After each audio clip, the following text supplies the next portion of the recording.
We're going to look at two sections of scripture tonight out of the Old Testament. We're going to be looking at kind of Jacob and Esau. And then in the New Testament, we're going to look at the Good Samaritan. Jacob and Esau out of Genesis chapter 27.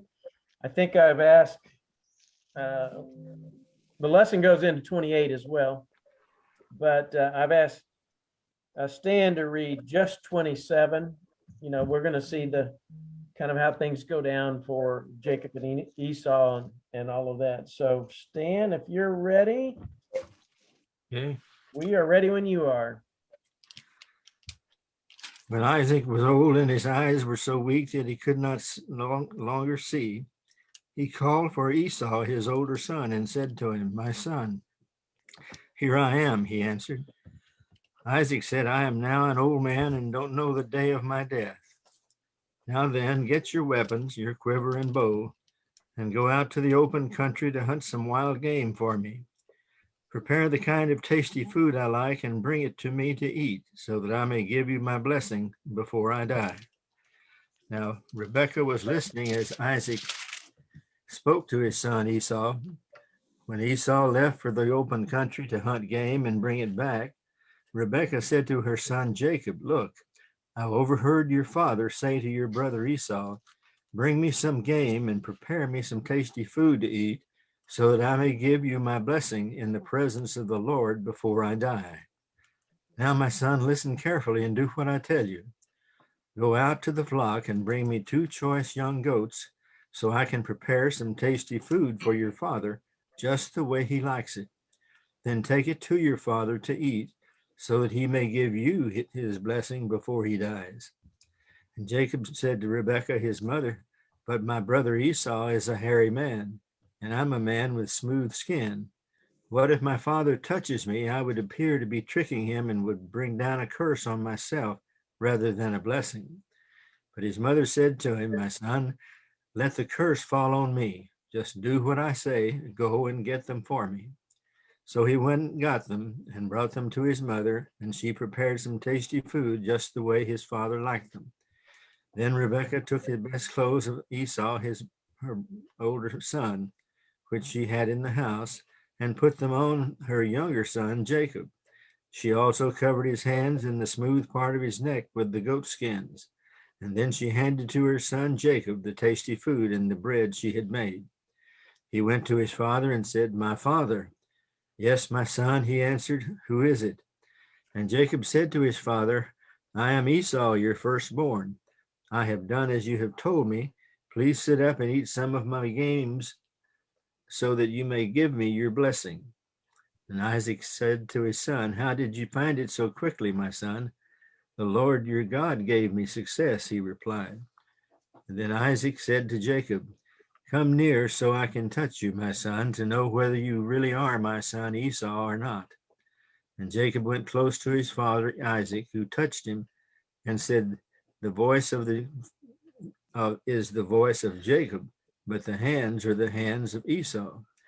He did not recognize him, for his hands were hairy like those of his brother Esau, so he blessed him. "Are you really my son Esau?" he asked. "I am," he replied. And then he said, "My son, bring me some of your game to eat, so that I may give you my blessing." And Jacob brought it to him, and he ate, and he brought some wine, and he drank. And then his father Isaac said to him, "Come here, my son, and kiss me." So he went to him and kissed him. When Isaac caught the smell of his clothes, he blessed him and said, "Ah, the smell of my son is like the smell of a field that the Lord has blessed. May God give you of heaven's dew and of earth's richness, and abundance of grain and new wine. May nations serve you and peoples bow down to you. Be Lord over your brothers, and may the sons of your mother bow down to you. Now those who curse you be cursed, and those who bless you be blessed." After Isaac finished blessing him and Jacob had scarcely left his father's presence, his brother Esau came in from hunting. He too prepared some tasty food and brought it to his father. And then he said to him, "My father, sit up and eat some of my game, so that you may give me your blessing." And his father Isaac asked him, "Who are you?" I am your son, he answered, your firstborn, Esau. Isaac trembled violently and said, who was it then that hunted game and brought it to me? I ate it just because you came, and I blessed him, and indeed he will be blessed.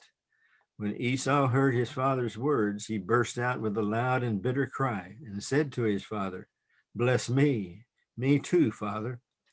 But he said, your brother came deceitfully and took your blessing. Esau said, isn't he rightly named Jacob? He has deceived me these 2 times. He took my birthright, and now he's taken my blessing. And then he asked, haven't you reserved any blessing for me? Isaac answered Esau, I have made him lord over you, and have made all his relatives his servants. And I have sustained him with grain and new wine. So what can I possibly do for you, my son? And Esau said to his father, do you have only one blessing, my father? Bless me too, my father. And then Esau wept aloud. His father Isaac answered him, your dwelling will be away from the earth's richness, away from the dew of heaven above. You will live by the sword, and you will serve your brother. And when you grow restless, you will throw his yoke from off your neck. Esau held a grudge against Jacob because of the blessing his father had given him.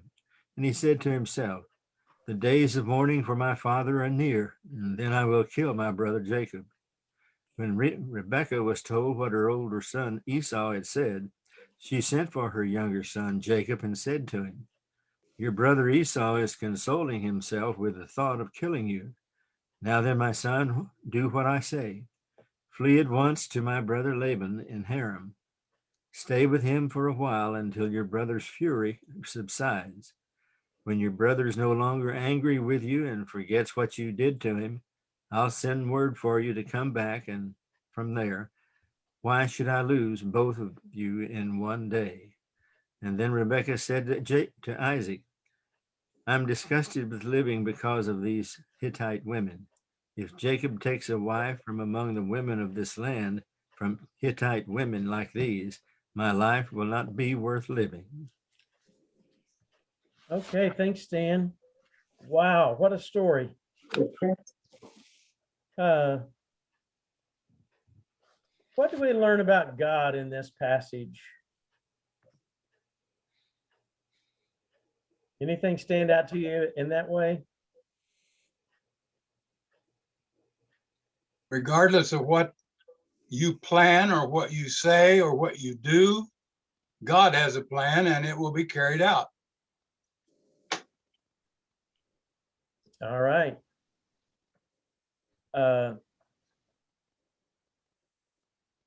Yeah, God has this great plan to bless the people, and of course through all of that, he does have that plan to bless a nation, to bless down through there. But Going to come through Jacob and Isaac and on down the line. yeah, I think this is a very depressing story when you think of the lies and the deceit that were handled in the story. And it's just sad to me to think that people have not changed. They'll still do anything to get their way. Mm-hmm. yeah. In verse 38, he talks about Esau lifted up his voice and he wept, he cried, and seems like Isaac was brokenhearted. And in life, which we would like to think we could trust our family. And so sometimes people do get hurt. So Larry, you're right. Very depressing, very, very sad and all of that, how people were hurt. But the blessing went through Jacob and continued on that way. Anything stand out to you guys? I think This is a great example of a dysfunctional family. Exactly. Yeah. Yeah. And that dysfunctional family led to another very dysfunctional family. Yes, it did.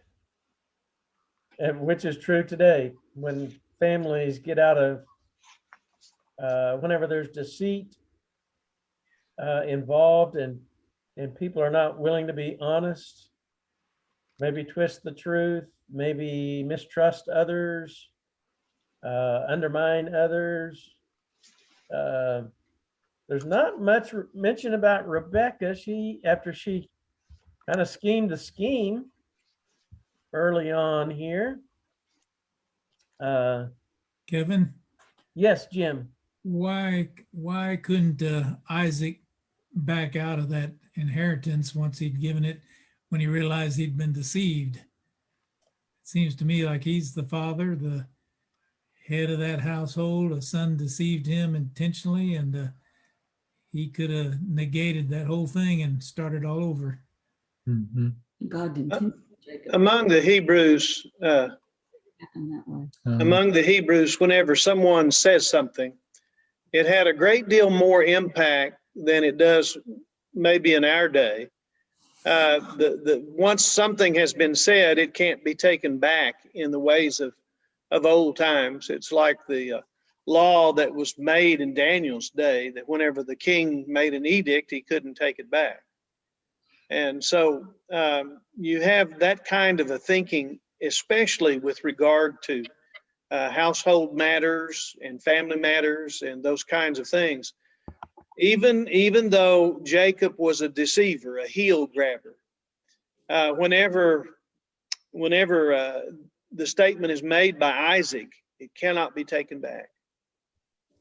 It's like when John the Baptist was beheaded, that promise to his wife's daughter was very deceitful, and in a heartbeat, that was the king, and you would think the king could take it back or change the rules of the game, whatever, but not so. I guess the culture was, like you said, Phil, was ironclad. Kevin?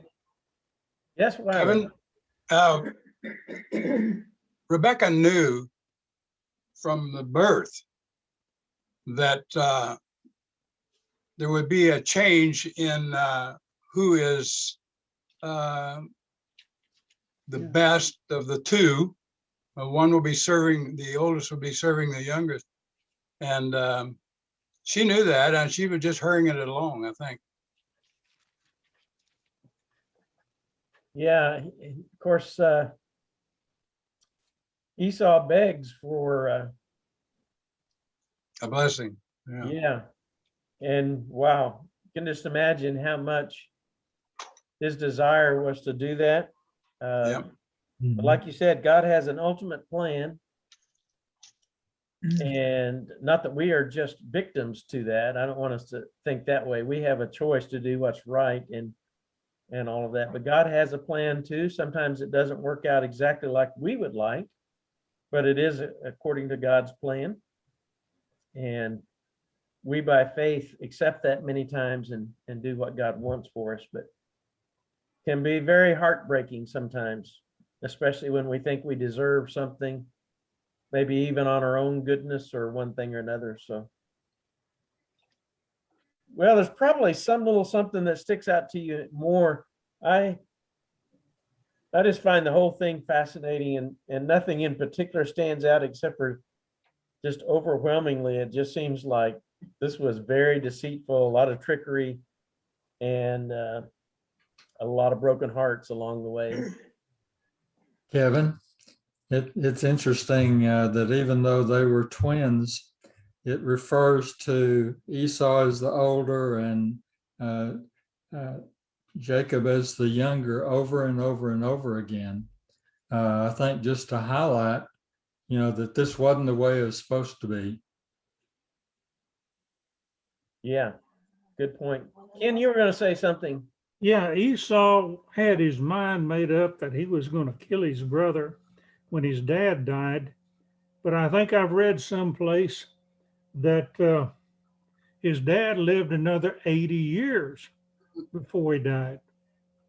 So Esau had a long time to contemplate on that. Yeah, a lot of bitterness for a long time. Well, there's God's providence working, because when he and Jacob finally get back together, it appears Esau's anger has muted, and they part at least with an agreement.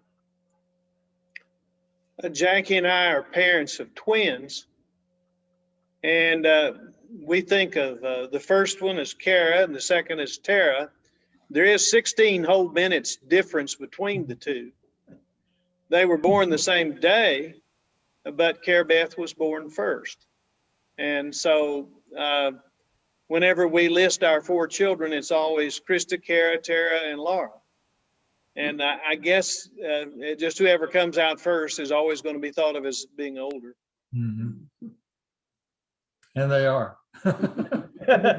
Slightly, but older. This may be an off the wall question, but you mentioned that God had a plan. Do you suppose that the long-term selection of Jacob was part of God's plan? The answer to that question is yes, Mhm. because of the prophecy that's made back in chapter 25 in verse 23, that the older, as Wiley was mentioning a little bit, the older would serve the younger. That was the prophecy whenever the 2 babies were born. But Jacob will get paid back. Yes, he'll get his. And life goes that way, doesn't it? Life goes. Kevin, Yes. I noticed that when Isaac asked Jacob, how did he get that food so quick, that he even used God in trying to deceive and in deceiving his father, claiming that, well, God provided this. So I think oftentimes men have a tendency sometimes to degrade God's purpose by using his name in whatever deceitful plan they might have in mind. I think that would be a real good example of taking the name of the Lord in vain. Right. Very well put. I think that is very true. Well, Ned, I know it's a thought-provoking question. Why would God reward something like that? But like Phil was saying, that their word, their promise like that was, and the blessing, it's really the giving of the blessing that was passed on, and so much a part of their word.